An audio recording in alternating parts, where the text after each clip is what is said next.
দর্শক, পবিত্র ঈদুল আজহার অল্প কিছুদিন বাকি, এরই মধ্যে রংপুরে বিভিন্ন হাটগুলো হয়ে উঠেছে জমজমাট। তেমনি আজ এসেছি রংপুরের শতবর্ষী লালবাগ হাটে। এই হাটটিতে সারা বছর বিভিন্ন পশু বিক্রি হলেও কোরবানি ঈদকে কেন্দ্র করে পশু কেনাবেচা হয়ে উঠেছে আরো জমজমাট। জানাবো কি ধরনের কোরবানি পশু এই হাটে আছে এবং দামের উপর নির্ভর করে বিভিন্ন ক্রেতা বিক্রেতার প্রতিক্রিয়া। কি রকম মনে হচ্ছে, দাম কেমন? দাম গরুর দাম কম আছে, চাইতেছে বেশি। কি জাতের গরু? এটা ইউপি ইন্ডিয়ান গরু। বয়স কেমন? দাঁত কয়টা? এটা জুয়ান, মানে দাঁত যে কটা ওটা সম্পূর্ণ উঠে গেছে, এখন ক্ষয় হবে। এগুলো একটু বড় আর ওই পাশে আছে ওগুলো একটু ছোট। গরুগুলো কি জাতের? Friesian, Holstein Friesian. দাম কেমন চাচ্ছেন এখানটা? দাম এটার দাম রাখছি 9 লাখ আর ওটার দাম রাখছি 7,50,000। ভাই, গরু কি নিজের?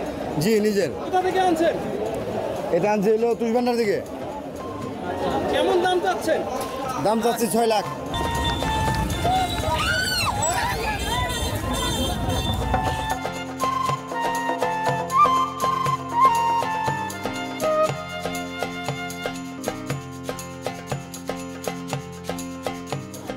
কি জাতের গরু এটা? এটা শাহিওয়াল, অনুমানিক 800 কি 900 কেজি। এবার কয়টা গরু তুলছেন?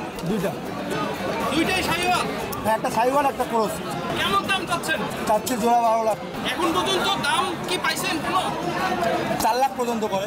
দাম তো ভাই বড় গরু আনছে, বিগত বড় গরুর চাহিদা কম, মিডিয়াম গরুটা বেশি চলতেছে। দাম বেশি যাচ্ছে কিন্তু দাম ছাড়তেছে না।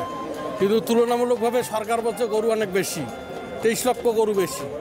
সেই সুবাদে রংপুরে আমাদের একটা রীতি আছে, চাঁদ না দেখা পর্যন্ত ওঠে না গরু। চাঁদ উঠছে, এখন গরু উঠবে। ওজন কেমন? ওজন কত? 1000 কেজি। দাম কেমন চাচ্ছেন?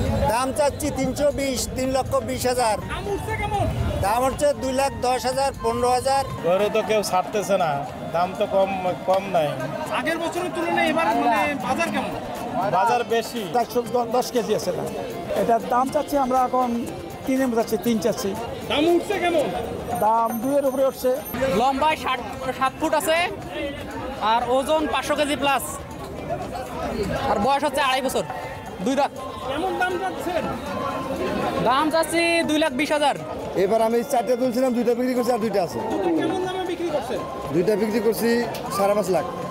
ওজন কেমন ছিল এক একটা? ওজন ছিল আপনার, একটা ছিল হলো 700 কেজি, একটা ছিল 500 কেজি।